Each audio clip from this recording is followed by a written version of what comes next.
Coríntios capítulo 14, versículo 26, que vai dizer o seguinte: que fareis, pois, irmãos, quando vos ajuntais? Cada um de vós tem salmo, tem doutrina, tem revelação, tem línguas, tem interpretação. Faça-se tudo para edificação. E se alguém falar línguas estranhas, faça-se isto por dois, ou quando muito três, e por sua vez, e haja intérprete.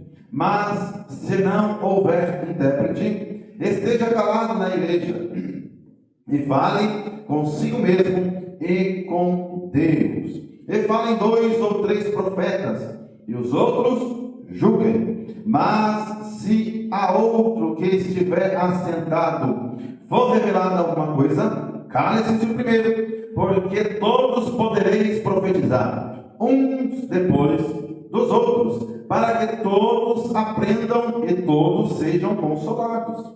E os espíritos dos profetas estão sujeitos aos profetas. Eu vou repetir aqui.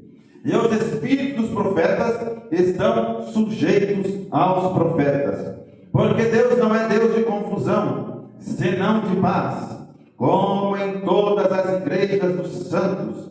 As mulheres estejam caladas nas igrejas, porque lhes não é permitido falar, mas estejam sujeitas, como também ordena a lei. E se querem aprender alguma coisa, interroguem em casa os seus próprios maridos, porque é indecente que as mulheres falem na igreja. Porventura saiu dentre vós a palavra de Deus, ou veio ela somente para vós? Se alguém cuida ser profeta ou espiritual, reconheça que as coisas que vos escrevo são mandamento do Senhor. Mas se alguém ignora isso, que ignore. Portanto, irmãos, procurai com zelo profetizar, e não proibais falar línguas, mas faça-se tudo decentemente e com ordem.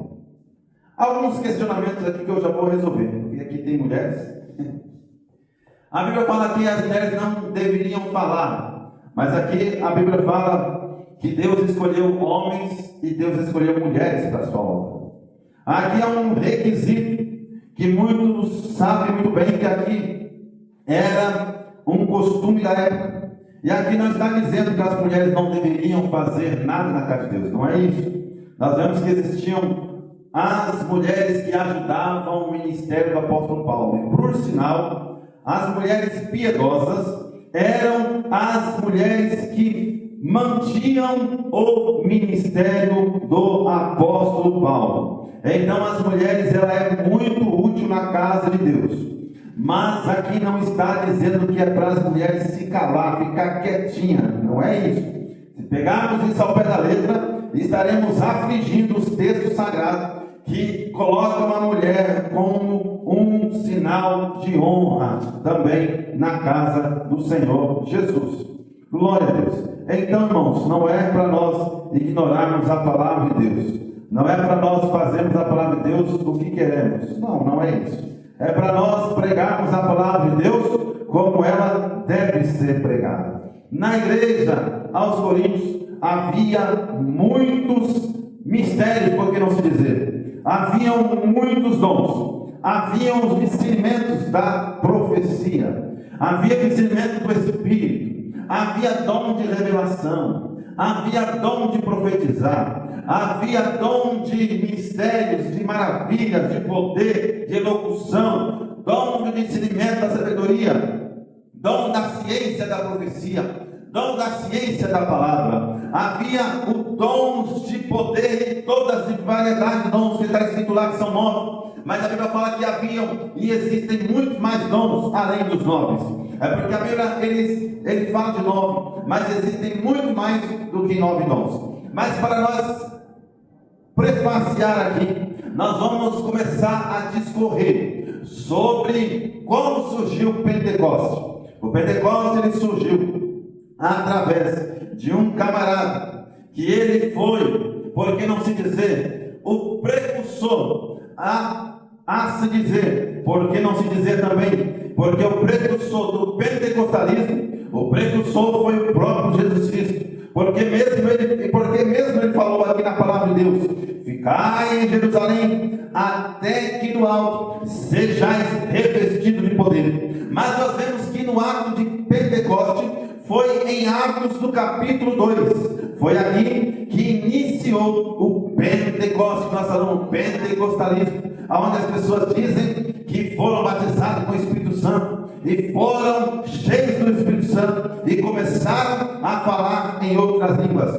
Mas houve um silêncio aí por perdurar um tempo, não houve mais a busca do Espírito Santo. Mas nós vemos que outro homem, chamado Charles Fox Parham, ele foi outro precursor nos tempos atuais, porque nós sabemos que depois dele veio Simon, mas Charles Parham foi um dos homens que a Bíblia nos diz que isso iria acontecer, da geração, os filhos, os netos, todos falariam e teriam dons espirituais.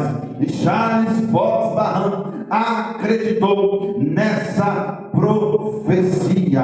A Bíblia nos diz que este homem, ele tinha uma linha teológica de santificação e glossolalia.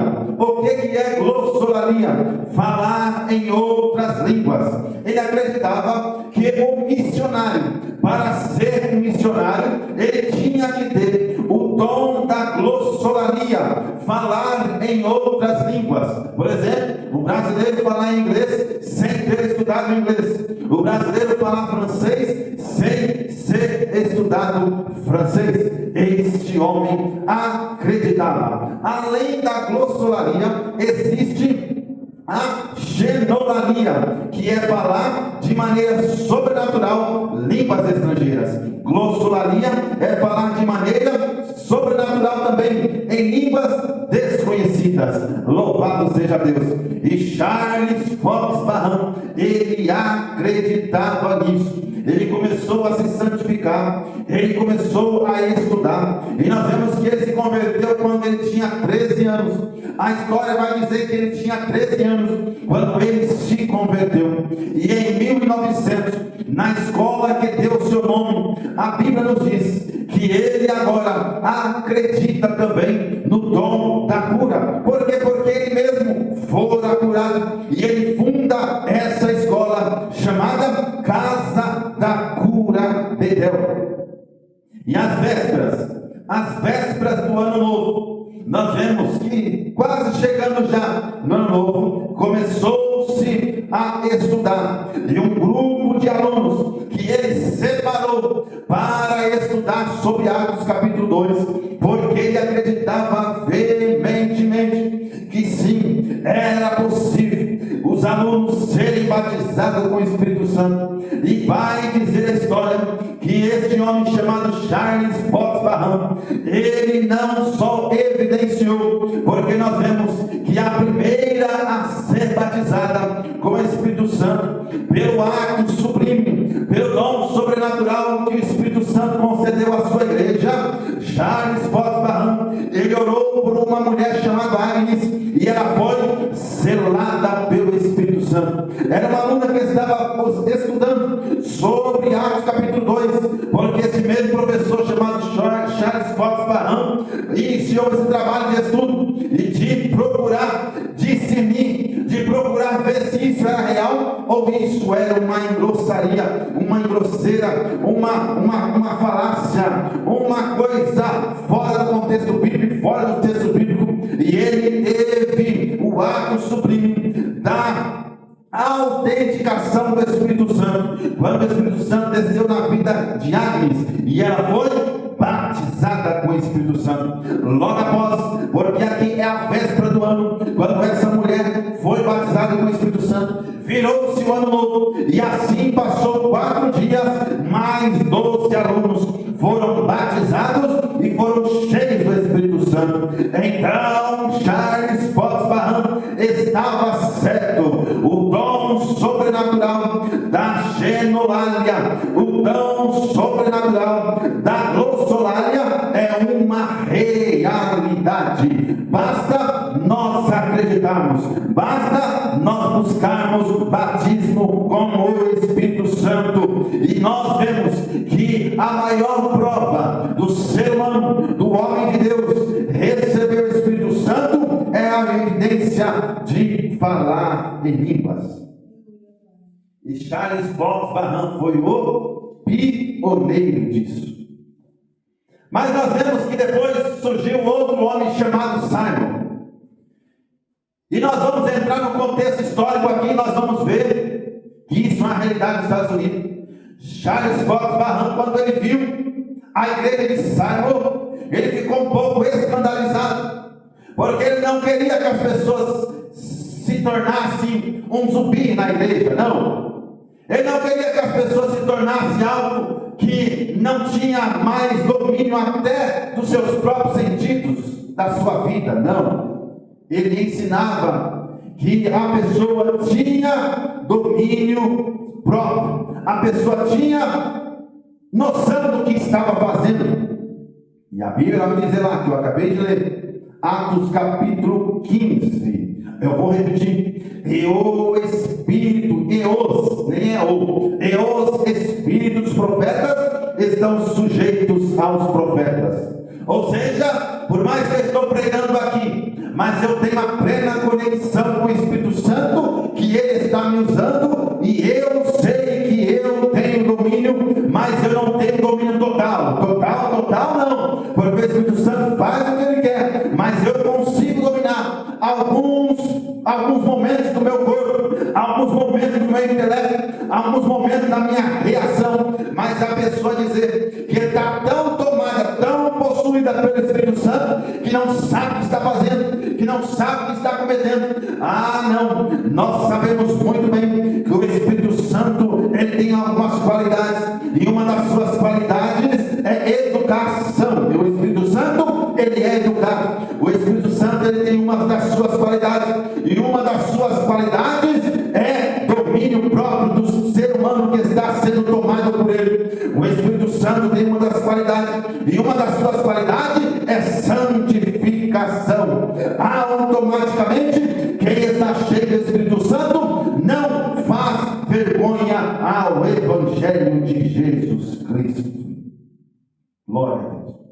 E nós vemos que esse homem chamado Charles Fox Parham, ele ficou um pouco estagnado por aquilo que estava acontecendo na rua Azusa. Mas depois ele viu que aquilo também era aquilo que ele estava estudando. Por quê? Porque Simon, ele foi proibido de entrar na escola que Charles Fox Parham era professor, por a segregação racial. Preto não misturava com branco e branco não misturava com preto. E ali nós vemos que a escola de Charles Fox Parham era a predominância da cultura branca, dos americanos, olhos azuis e cabelo loiro. E Simon era um moreninho, e ele ficava ali na porta ouvindo os ensinamentos de Parham.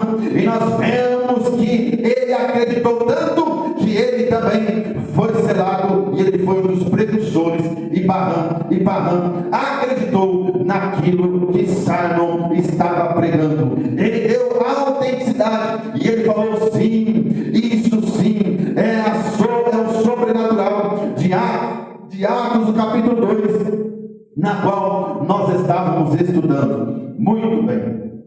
E nós chegamos no contexto atual. Nós agradecemos a Jesus Cristo primeiramente, porque Ele sim falou: eu vou ao Pai, e eu vou mandar o outro. Quem é o outro? O Espírito Santo, para que estejam com vocês. E ficai em Jerusalém, até que do alto sejais revestidos de poder. E hoje nós estamos no contexto atual. Hoje nós vemos agora no contexto já da igreja primitiva. O apóstolo Paulo, ele está com o conhecimento, ele está com o poder de ensinar a igreja. Ele está agora com esse sentido de educar, de colocar em ordenação, em ordenança, aquilo que está acontecendo com a igreja de Corinto. A igreja de Corinto, ela é uma igreja avivada. A igreja de Corinto, ela é uma igreja eloquente. A igreja de Corinto é uma igreja cheia do poder do Espírito Santo. Mas infelizmente a igreja de Corinto é uma igreja que entrou pelo caminho errado. Por quê? Porque nós vemos que uma das coisas que existia na igreja de Corinto era a divisão. Uns falavam que era de Paulo, outros falavam que era de Apolo, outros falaram que era de Pedro, e alguns ainda falavam que era de Jesus Cristo. Aonde nós vimos isso? Do capítulo 1 ao capítulo 4. Chegava para ele e falava assim: você vai obedecer quem? Só vou obedecer Paulo, porque eu sou de Paulo. Outro falava: você vai obedecer quem? Eu sou Apolo, porque Apolo é o cara. Ele é o camarada do conhecimento. Ele é o camarada. Paulo não prega nem pouco perto do Apolo. Paulo é muito avivado, sim, mas Apolo é do conhecimento. Quer saber de coisas, quer saber das coisas, fica na escola, fica na igreja quando o Apolo estiver pregando. Ou sabe, eu não sou nem de Paulo e nem de Apolo. Eu sou do camarada que tem o dom de curar. Ele é o camarada da cura. Ele é onde passa, os demônios saem, o espírito maligno sai, as pessoas que estão enfermas são curadas. Quem é ele? Pedro. Eu sou da igreja de Pedro. Você gosta de Paulo, de Apolo? Não. No conhecimento do homem eloquente, cheio do poder de Deus? Não. Eu sou da igreja de Pedro. O camarada é usado pelo dom da cura. Outros falavam assim: ah, meu amigo, vocês estão seguindo é homem. Eu não sou nem de Paulo, não sou nem de Pedro, não sou nem de Apolo, não obedeci nenhum dos três. Eu sou de Cristo. Eita! Divisão na igreja. Além da divisão que existia na igreja, existia também as imoralidades sexuais. Exatamente. Capítulo 5, capítulo 6. Havia um camarada que ele pegou a mulher de seu pai, ou seja, isso aí é incesto. Pegou a madrasta, a mulher do seu próprio pai. E o incrível que estava acontecendo, que a igreja estava aceitando. Oh, meu Deus do céu! Aí que o apóstolo Paulo começa a discernir, a falar aqui da necessidade de ordem no culto. Por quê? Porque existia até a profanação da ceia do Senhor. Por isso que existe o capítulo número 11 da carta aqui dos 1 Coríntios, capítulo 11, ali é um segmento, é uma liturgia, porque não podemos sair daquilo, porque senão nós estamos profanando o corpo e o sangue do Senhor Jesus Cristo. As pessoas entravam na ceia e saíam todos embriagados, saíam todos nessos, saíam todos doidos, sabiam nem o que estava fazendo. Por quê? Porque estavam profanando a ceia do Senhor. E nós vemos também que existia a ignorância quanto aos dons. Quando o apóstolo Paulo, ele escreveu o capítulo 12, ele foi falando do dom de profecia, ele foi falando das variedades de línguas, de dons que existem na igreja e para a igreja, porque os dons são para a igreja, não é para mim usar para mim enriquecer, ficar famoso, ficar forte, ficar cheio de dinheiro, não. Os dons é para a igreja. E nós vemos que estavam tendo a ignorância quanto ao uso dos dons. Falavam todos ao mesmo tempo, era uma gritaria só, era uma zoeira só. Saíam e entravam na igreja confuso e muitas das vezes saíam sem entender nada, ou às vezes entravam na igreja sem entender nada do evangelho e saíam todos confusos. Oh, ignorância quanto ao uso dos dons. Além disso, havia alguns engraçadinhos que estavam processando os seus irmãos. Exatamente, irmão processando irmão, irmã processando irmã. Ah, eu não vou, vamos para o judiciário, vamos para o tribunal resolver isso. Era uma processação, era um processando o outro. Por isso que o apóstolo Paulo, ele começa a escrever no capítulo 6, dizendo: oh meus irmãos, oh meus amigos, deixam isso, largam isso, deixem esse negócio de levar os seus irmãos aos tribunais, a ficar um contra o outro, porque isso é escândalo para os de fora. E havia ainda os problemas matrimoniais, casamentais. Nós vemos capítulo número 7 de 1 Coríntios, foi escrito para resolver isso, para resolver as respostas acerca do casamento. Haviam problemas na igreja Coríntios. Por isso, meu irmão, por isso, minha irmã, que entrou aqui nesta noite, que entrou aqui neste lugar, não pensa você não, que nós estamos aqui na igreja e nós estamos imunes a tudo. Não pensa você não, que nós estamos aqui na igreja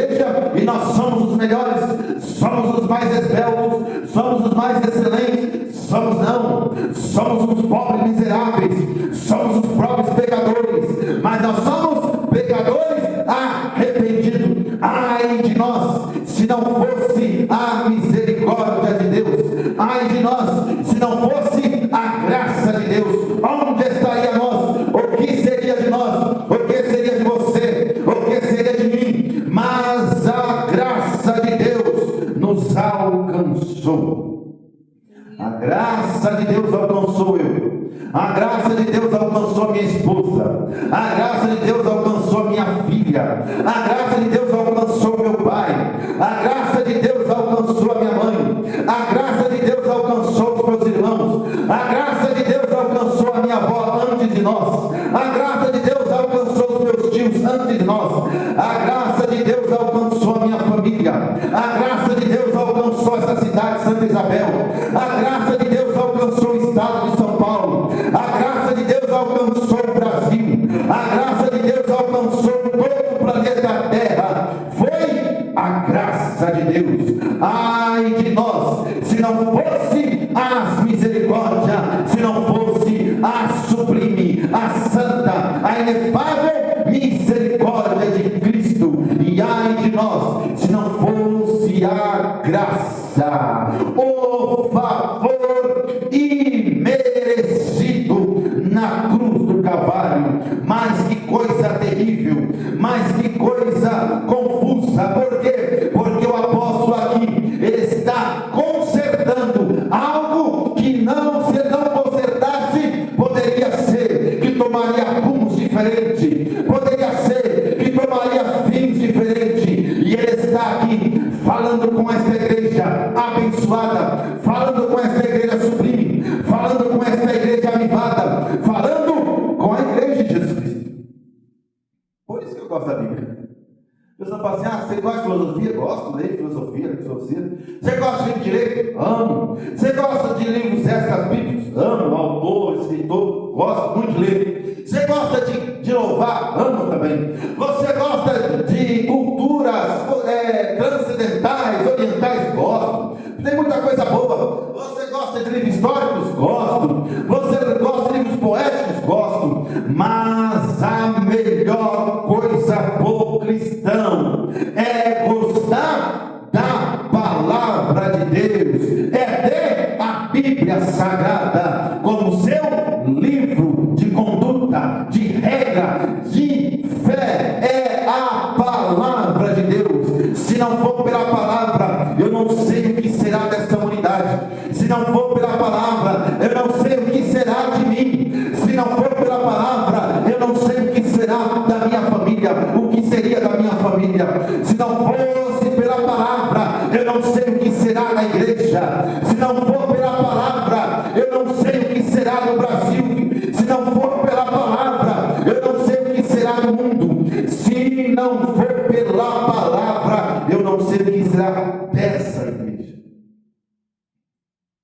Essa igreja, ela tem que ser pela palavra. Não tem que ser guiada somente por sonhos. Eu acredito que sonhos são de Deus. Tem coisas que Deus te dá em sonho que Ele vai te dar, e é uma coisa maravilhosa quando Ele te dá uma revelação do céu em sonho, te dá discernimento para você tomar rumo de um emprego, dá discernimento para você tomar rumo de uma coisa da sua vida, porque José era um sonhador. Se não acreditamos em sonhos, então rasga o livro de José da Bíblia.